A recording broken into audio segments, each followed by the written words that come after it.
Pagsara pa 1. Sobrang bend na niya actually at And yung laptop na pinagbabalagbag natin dyan, ito lang namang Asus ExpertBook PM3. Bale, ito yung laptop ni Asus na more on focus sa mga professionals out there like IT, cybersecurity, content creator, student, at kung ano-ano pa. And unlike sa ibang mga laptops na more on design and also performance lang yung pinapriority, dito more on performance, AI features, comfortability, and also durability. Kaya kung isa kang IT or kaya nasa professional field ka ngayon, mapaano man yan, tara, pag-usapan natin itong Asus ExpertBook PM3. Bale, simulan natin yung usapan sa isang mabilisang unboxing. At ito nga pala yung box mismo ng unit. And as you can see, eco-friendly dahil more on carton yung ginamit dito. Anyway, inside the box, yung una agad natin makikita dito is yung ating 90 watts USB-C charger. Yes, mga kaparakoy, naka-USB-C na tayo dito. Then sumunod naman dyan is yung ating laptop itself. And then meron na rin tayo dito mga documentation like user manual at kung ano na pa. And that's pretty much it. Now, pag-usapan natin yung build and design. At unahin natin yung design. And kapag iting sa design neto, makikita natin na more on minimalist looking design lang to. Bale, misty gray yung ginamit na color dito, which is look premium dahil nag-complement yung design na to and also yung shape ng laptop plus the material na ginamit sa kanya, which is look premium and also feels premium. Tapos meron pa din tayo ditong design which is branding name lang naman sa may likod na part, and yung nilagay nila dito na branding is Asus ExpertBook. And kaya ko sinabi na feels premium dahil ginamitan na to ng full aluminum build. From housing to chassis ay naka-aluminum na to, which is isa na rin sa naging factor sa pagiging durable ng laptop na to. Mamaya, mas pag-uusapan natin yan. And ito na rin yung main reason kung bakit ko na-emphasize kanina na mayroon tong premium build.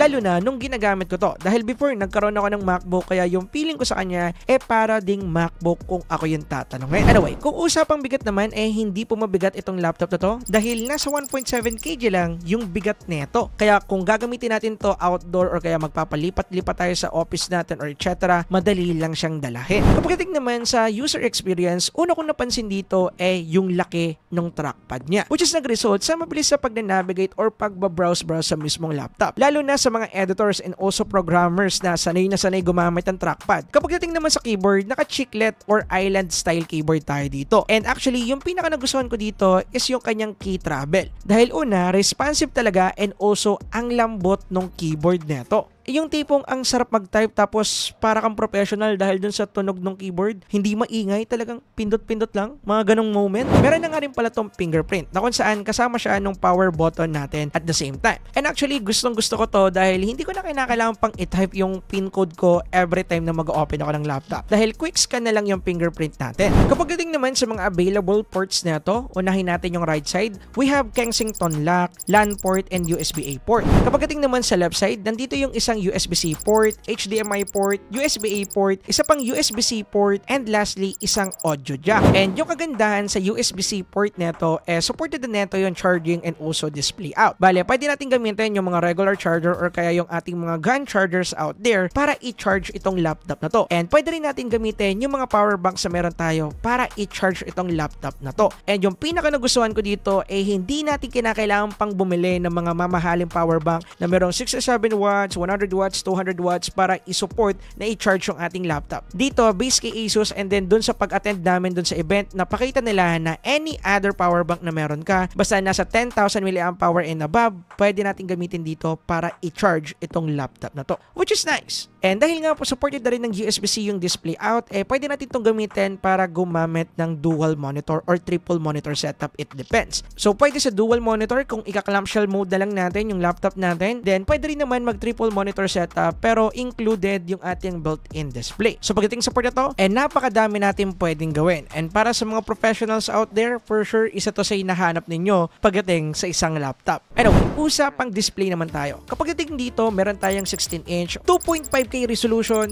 144Hz anti-glare LCD display. And yung nagustuhan ko dito yung laki mismo ng screen and also yung nipis ng bezels neto. Mas madami na kasing mga contents or information yung pwede niyang i-display kapag gagamitin natin siya, unlike sa mga regular 14 inches size na laptops. Also, kung manonood naman tayo dito ng movies or anime after work, panalo din dahil nga malaki na yung display neto. Supported na rin neto yung 400 nits peak of brightness, kaya if ever na manonood tayo sa medyo mailaw na lugar or medyo maliwanag na lugar, makikita pa rin natin. And at the same time, nagustuhan ko rin yung kanilang color reproduction. Kahit na IPS LCD yung ginamit dito, feels AMOLED pa rin, at least pagdating sa color dahil medyo saturated or buhay na buhay mismo yung kanyang timpla. And para sa mga editors out there, meron tong 100% sRGB color gamut. Kaya if ever na mag-edit tayo dito ng video or kaya gagawa tayo ng mga common color grading, yakang-yaka yan, pwede naman. Pero keep it mind nyo lang din, kagaya nga rin ng sabi ko kanina, medyo saturated ng konti yung kanyang color.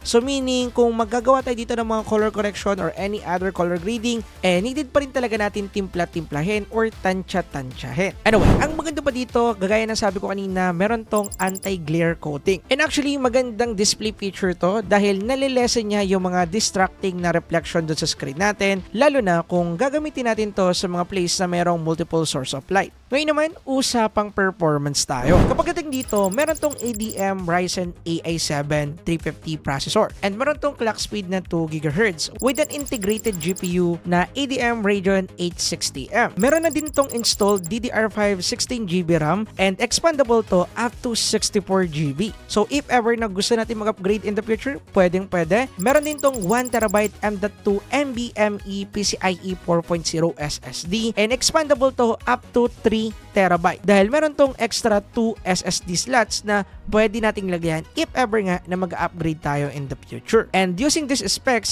yakang-yaka na ito yung pagko-coding, pagraran ng virtual machines or pagraran ng VMware, mild editing, freelancing work, and also using or maximizing productivity app. And actually, napatunayan ko to dahil nga nung tinetest ko to, more on editing yung ginagawa namin dito or ginagawa ko dito actually. And actually, yakang-yaka niya naman mag-browse, mag-scrub, etc. And also mag-export ng video. Pero para sa mild editing lang. Dahil kung medyo heavy editing yung atake natin dito, like yung ginagawa namin sa main channel, yung mga videos namin na ganyan, may mga part na need talaga ng time ng laptop para i-load yung mga effects or kung ano namang ilalagay natin sa video habang nag-e-edit. But in overall, okay naman siya kung ako yung tatanungin. Talagang hindi ko lang nakikita na okay siya in terms of heavy editing. Naka Wi-Fi 7 na nga din pala to, kaya mabilis na din yung internet connection natin. But syempre, nakadepende yan sa plan and also kung Wi-Fi 6 or 7 ready na ba yung ISP ninyo. So, kinakailangan nyo pa yan i-contact doon sa mga internet provider. Syempre, sa akin kasi pasado to kung ako yung tatanungin, makikita nyo naman dyan sa testing na ginagawa namin. And by the way, 300 Mbps nga pala yung plan ko para dito. Pagdating naman sa operating system na to, isa din to sa maganda dito dahil meron na tong pre-installed and licensed Windows 11 Pro. Kaya talagang pang business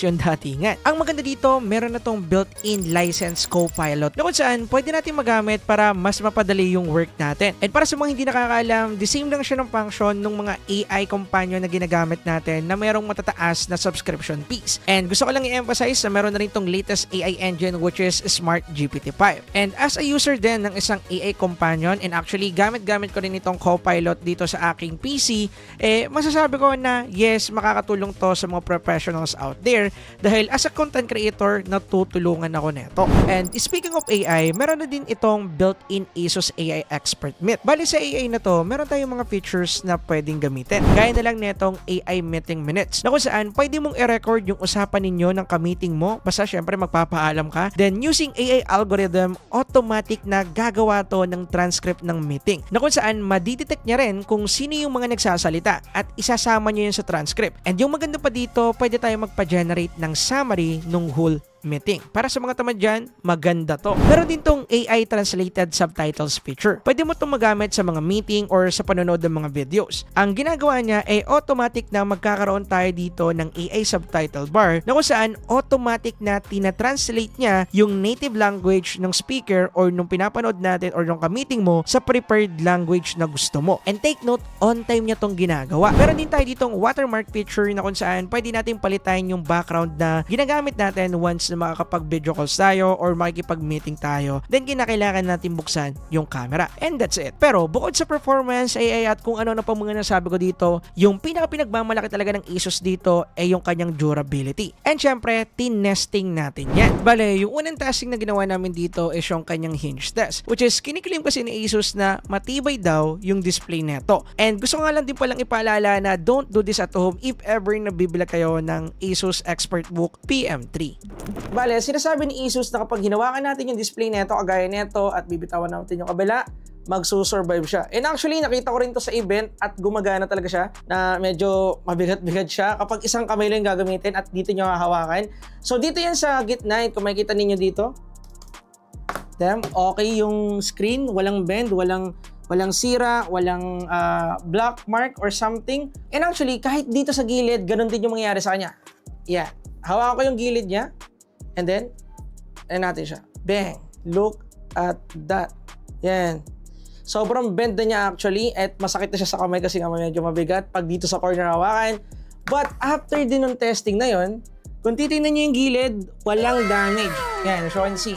Di ba most likely dun sa ibang mga laptop natin, if gagawin natin to sa kanila, nagkakaroon sila ng dark spot dito. Which is pinapakita na mabilis madamage yung mga screen or display mismo ng laptop. Pero dito sa Asus Expert PM3, kitang-kita naman natin na nakasurvive siya. So, sinasabi din ni Asus na kahit biglaan nating isara itong mismong display niya, hindi siya basta-basta masira. Kagaya na lang nito. Kagaya na nga nung ginawa ko kanina, which is isa pa. Yan, ang lakas nun. Pag tinignan natin, okay pa rin yung display. Yan. Nakita natin, okay pa rin siya. No damage. Pero, hindi lang dyan nagtatapos. Dahil in situational scenario, for sure, nangyari na rin to sa inyo dahil nangyari na sa akin to before. Merong mga times na kapag gagamit tayo ng laptop and then isasara natin siya kasi nagmamadali, merong mga naiiwan, kagaya na lang ng ballpen, hair clip, charger, cable, etc. na pwedeng makasira ng display natin. Pero dito sa Asus Expert PM3, hindi na yung problema. Dahil kahit ilagay ko siya dito and laksan ko yung pagsara, walang mangyayari. Look at that. Wala pa rin damage. Ulitin natin, baka kasi chamba lang. Ngayon, nakaangat na siya guys. Tingnan nyo. Hindi siya pantay. Baka sabihin nyo, inalis natin. Hindi siya pantay kung makikita ninyo. Yan. Then, babalikan natin. And look at that. Parang walang nangyari. Hindi ko naman sinasabing kailangan nyo mabasa or something, pero totoo yung sinasabi ng Asus, or totoo yung sinasabi ni Asus na durable talaga yung screen niya. Then, sinasabi rin pala ni Asus na meron din tong drop resistant. And actually, na-testing ko na to, pero based sa camera angle natin, table height lang. So, bali, ang gagawin ko, ilalagay ko siya sa, I think sa head level ko, then ibabagsak ko siya sa table, and then tingnan nyo kung okay pa siya. And 3, 2, 1. Ayan, as you can see, bumagsak siya sa mismong table. And then, tingnan natin kung may damage. As you can see, working pa din. Yan. Okay. Anyway, testing ulit natin isa pang beses. Just as I said, head level to. Yan na, shot. 1, 2, 3. Nabibingi ako, may tulog na. Anyway, tingnan natin ulit. Head level again. And then, dang. As you can see, walang naging damage yung laptop after ng 2 drops na yun. And take note na mataas din po yan kahit papano. Kaya if ever na magkakaroon ng aksidente na mahulog natin yung laptop natin from table height, hindi tayo mangangamba na masisira siya. Yun yung maganda dito. So, yung isa pa sa pinagmamalaki ni Asus dito is yung spill resistant tong keyboard nito. Bale, in case-to-case basis kasi, for sure, merong mga times sa inyo na kapag gumagamit kayo ng laptop, minsan nasasanggi natin yung baso ng tubig natin, kaya kape, juice, etc. or any kinds of liquid na delikado sa mga laptops natin. And most likely kapag nangyari yung mga ganong aksidente, ang natatapunan yan is yung keyboard. So syempre, iti-testing or isi-simulate natin yan. So babasahin natin siya ng tubig. Yan. Yan guys, tumulo na dito. Yan. And tingnan natin kung makakapag-type pa rin tayo after nyan. And kung makikita ninyo, basang-basa pa yan. Nasa notepad na tayo. As you can see, bang. Kahit pindot-pindotin natin yan, gumagana pa rin yung keyboard niya. And as you can see, hindi pa namin yan actually tinutuyo. Pero gumagana yung keyboard niya. Kaya pagdating sa spill resistant ng keyboard nito, pasado to kung ako yung tatanungin based sa testing na ginawa namin. And yung maganda pa dito, maganda yung cover ng warranty nito. Meron kasi tong 3 years on-site warranty with battery coverage. Then meron din tong 1 year accidental damage protection. Kaya if ever na some way somehow madamage ninyo yung inyong laptop, magkakaroon naman tayo ng magandang coverage sa Asus. And gusto ko lang ding i-emphasize na for 80 countries yan, worldwide. And actually, based on my experience at saka isa rin naman to talaga sa pinakamaganda kay Asus, yung maganda nila na after sale or yung pag-claim natin ng warranty hindi mahirap. Which is based naman sa personal experience ko, hindi naman ako binigo ng Asus. And yes, para sa akin, approve itong ating Asus ExpertBook PM3 dahil based sa performance, AI, and also durability ng mismong laptop na to, para sa akin, pasado to. So para sa mga tao dyan na nasa professional field, para sa inyo to mga kaparakoy, lalo na sa mga programmer, editors, at kung ano-ano pa. Lalagay ko nga pala yung purchase link neto dyan sa description down below and also sa pin comment, i-check po ninyo.